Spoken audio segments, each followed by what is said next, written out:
आज की खबरों की शुरुआत करें उससे पहले एक बड़ी खबर आ रही है कि वल्लभनगर विधायक प्रीति शक्तावत सड़क हादसे में घायल हो गई हैं। खबर आ रही है कि रणकपुर घाटे में आमने सामने की भिड़ंत में उनकी कार हादसे का शिकार हो गई।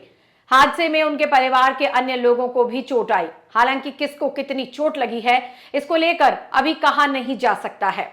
खबर आ रही है कि उदयपुर हॉस्पिटल पहुंचने के बाद ही इसके बारे में कहा जा सकेगा। नमस्कार, मैं हूं भावना व्यास।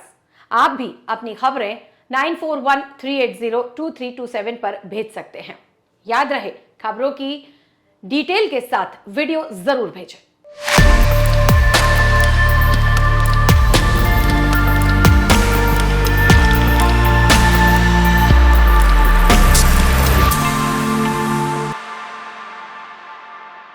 शहर के हिरणमगरी थाना क्षेत्र में बैंकों से रुपए एकत्रित करने जा रही वैन अनियंत्रित होकर सब्जी ठेले पर टकरा गई। वैन ने सड़क किनारे सब्जी का ठेले के पास खड़ी महिला सहित 2 अन्य को चपेट में ले लिया। गंभीर हालत में उनको कनक हॉस्पिटल में इलाज कराया जा रहा है। बताया जा रहा है कि वैन का ड्राइवर छुट्टी पर होने की वजह से कैशियर वैन चला रहा था।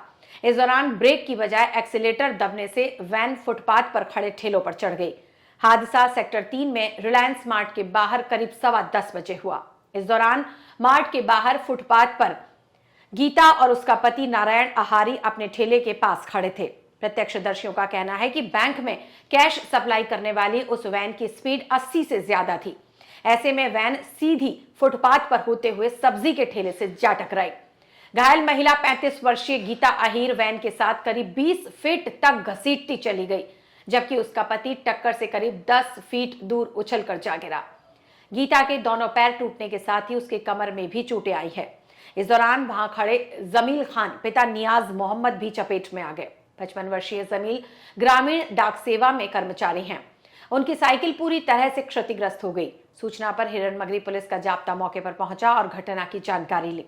रुपए एकत्रित करने वाली वैन को थाने लाया गया, जबकि कंपनी के अधिकारियों को सूचना दी गई। गोवर्धन विलास थाना क्षेत्र में टैंकर की टक्कर से बाइक सवार युवकों की मौत के मामले में दूसरे दिन दूसरे युवक की भी शिनाख्त हो गई। शवों की पहचान होने पर महाराणा भोपाल चिकित्सालय में पोस्टमार्टम के बाद शव परिजनों को सुपुर्द किया। जानकारी के मुताबिक 2 युवक बाइक से अपने गांव की तरफ जा रहे थे कि रास्ते में कुंडाल ब्रिज के पास अमरगढ़ होटल के पीछे से तेज रफ्तार टैंकर ने बाइक को टक्कर मार दी। दोनों युवक उछलकर 10 फीट दूर पत्थरों पर जा गिरे, जिससे उनकी मौत हो गई। सूचना पर पहुंची पुलिस ने शवों को एमबी हॉस्पिटल की मोर्चरी में रखवाया, जिसमें से एक युवक की पहचान गौतम पुत्र बदामीणा निवासी सरू के रूप में हुई, जबकि दूसरे की गुरुवार को पहचान सुरेश पुत्र गौतम मीणा निवासी बलुआ सराड़ा के रूप में हुई।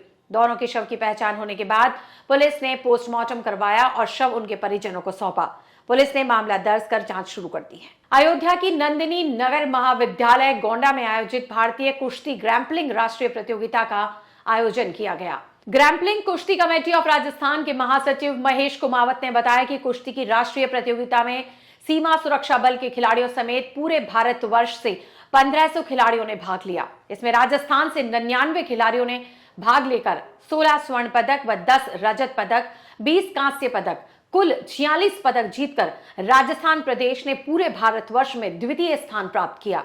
इसमें स्वर्ण पदक विजेता खिलाड़ी मांगीलाल सालवी, किरण वर्मा, पायल कुमावत, रानी कुमावत, राधिका मीणा, रिया कुमावत, रिया मेहता, दिया मेहता, नेत्राम तेतरुवाल, समीक्षा चौधरी, आदित्य तवानिया, आशीष शर्मा, आर्यन सिंह शेखावत, बिंता रॉय व रजत पदक विजेता खिलाड़ी आराधिका सिंह, कर्मवीर आदित्य कुमावत, रवि चौधरी, ज्योति मीणा, अपूर्वा चौधरी एवं कांस्य पदक कर्मशरु हनी नोहलका, धीरज कुमावत, मनीष कुमावत, नीलेश कुमावत, मनोज कुमावत, आकाश कुमावत, किरण मीणा, तुलसी बनवारी कासवान, अशोक कुमार गोदारा, लकी स्वामी ने पदक जीते। सभी खिलाड़ियों को भारतीय कुश्ती संघ के अध्यक्ष ब्रिजभूषण शरण, चेयरमैन दिनेश कपूर, महासचिव ब्रिज नंदन शर्मा ने पदक पहनाकर खिलाड़ियों को सम्मानित किया। साथ ही ग्रैप्लिंग राजस्थान अध्यक्ष जयराम सिंगोदिया, उपाध्यक्ष तुषार मेहता, कोषाध्यक्ष मोहित कराड़िया व team coach Abhishek Kumar, Ankit Sharma, Ravindra Kumar, national referee के रूप में निशिकांत ठाकुर, खुशीराम गुर्जर, पिंकी राव आदि टीम के साथ उपस्थित रहे।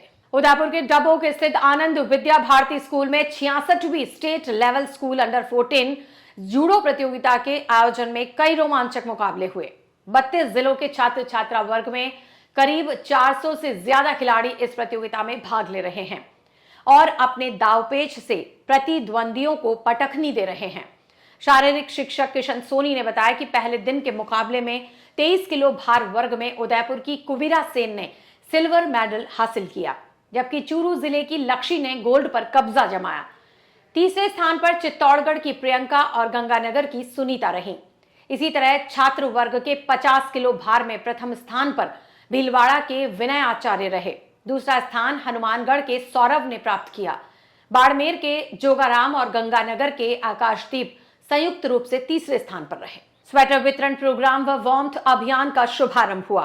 बढ़ती हुई सर्दी को देखते हुए आकृति फाउंडेशन ने राजकीय प्राथमिक विद्यालय विहाल और निचली विहाल में 150 स्वेटर्स स्टेशनरी किट का वितरण किया। फाउंडेशन के अमन वया ने बताया कि ट्राइबल एरिया में संस्था की ओर से स्वेटर वितरण कार्यक्रम आयोजित किया जाएगा। इस सर्दी 1111 स्वेटर्स वितरण का लक्ष्य रखा गया है। स्वेटर अभियान की शुरुआत आकृति फाउंडेशन के अमन वया, राजेंद्र प्रसाद, बादशाह भाई, पराग, महिमा पुरबिया, राघवेंद्र सिंह, ताहिर बादशाह के अलावा राजकीय विद्यालय से शिवकांत, विजयलक्ष्मी, नीलम, फतेहलाल चौबीसा आदि उपस्थित थे। राजस्थान के चर्म रोग विशेषज्ञों की सालाना कॉन्फ्रेंस इस बार उदयपुर की मेजबानी में आयोजित होगी और 4 दिसंबर को आयोजित होने वाली 2 दिवसीय कॉन्फ्रेंस में राजस्थान भर के चर्म रोग विशेषज्ञ शामिल होंगे। 46वें राज्य स्तरीय सम्मेलन में 200 से ज्यादा चर्म रोग विशेषज्ञ और करीब 100 से ज्यादा पीजी स्टूडेंट्स शामिल होंगे और चर्म रोग से संबंधित विषयों पर चर्चा करेंगे। हर वर्ष होने वाले इस सम्मेलन में इस बार भी चर्म रोगों के प्रकारों पर चर्चा की जाएगी। साथ ही उनके इलाज और इलाज में आई आधुनिक तकनीकों के बारे में जानकारियां उपलब्ध कराई जाएंगी। सम्मेलन में देश के अलग अलग राज्यों से विशेषज्ञ उदयपुर पहुंचेंगे और अपने ज्ञान और अनुभव को साझा करेंगे। एक राज्य स्तरीय चर्म रोग विशेषज्ञों का सम्मेलन है, 43वां 43rd, जिसको इस बार उदयपुर RNT मेडिकल कॉलेज चर्म रोग विभाग एवं उदयपुर डर्मेटोलॉजिस्ट एसोसिएशन आयोजित कर रही है। इस सम्मेलन में राज्य भर के 200 से 250 करीब चर्म रोग विशेषज्ञ और करीब 100 के करीब स्नातकोत्तर छात्र पार्टिसिपेट करेंगे। विभिन्न विषयों पर ये चर्चा की जाएगी। त्वचा के जो विभिन्न विकार हैं उन पर चर्चा की जाएगी। देश भर के काफ़ी विशेषज्ञ जो बाहर से हैं, जैसे all India institute, PGI Chandigarh, Jammu and Kashmir, Bengaluru, Bombay hospital, Mumbai, तो इन सब से विशेषज्ञ यहाँ आकर के अपना अनुभव साझा करेंगे और जानकारी बढ़ाएंगे सबकी। और इसके अलावा जो चर्म रोग की नई पद्धतियाँ हैं, जैसे लेज़र्स, सौंदर्य या कॉस्मेटिक्स में जो प्रोसीजर्स यूज़ होते हैं, उनके बारे में भी काफ़ी बात की जाएगी। किस तरीके से उनका वैज्ञानिक तरीके से प्रयोग करके मरीजों को फ़ायदा पहुंचाया जा सकता है। चर्म रोग से जुड़ी जो भ्रांतियां हैं उनको दूर करने की कोशिश की जाएगी। ये मैसेज दिया जाएगा कि आज की तारीख में वैज्ञानिक तरीकों से चर्म रोग की बीमारियों का बेहतर तरीके से इलाज संभव है। राष्ट्रीय ग्राम स्वराज अभियान के तहत ब्लॉक स्तरीय दक्ष प्रशिक्षक का 3 दिवसीय प्रशिक्षण शुरू हुआ। जिला प्रमुख ममता कंवर व जिला कलेक्टर ताराचंद मीणा ने इसका शुभारंभ किया। वर्ष 2023-24 में ग्रामीण विकास के लिए प्लान तैयार करने को लेकर चर्चा हुई। कलेक्टर ने कहा कि ग्रामीणों के सर्वांगीण विकास को लेकर योजना बनाएं और नवाचारों को शामिल करें। साथ ही गरीबी मुक्त आजीविका, कौशल विकास, आत्मनिर्भर गांव, स्वस्थ, बाल हितैषी, जल पर्याप्तता, बुनियादी ढांचे का विकास, स्वच्छ व निरोगी गांव, महिला सुरक्षा आदि का ध्यान रखते हुए योजनाओं को तैयार करें। शुभारंभ के मौके पर जिला परिषद के CEO मयंक मनीष, ACEO विनय पाठक, CPO पुनीत शर्मा सहित जिले भर से ब्लॉक तथा ग्राम पंचायत स्तर के दक्ष प्रशिक्षकों ने भाग लिया। तो ये थे आज के समाचार। कल फिर मिलेंगे, तब तक के लिए नमस्कार।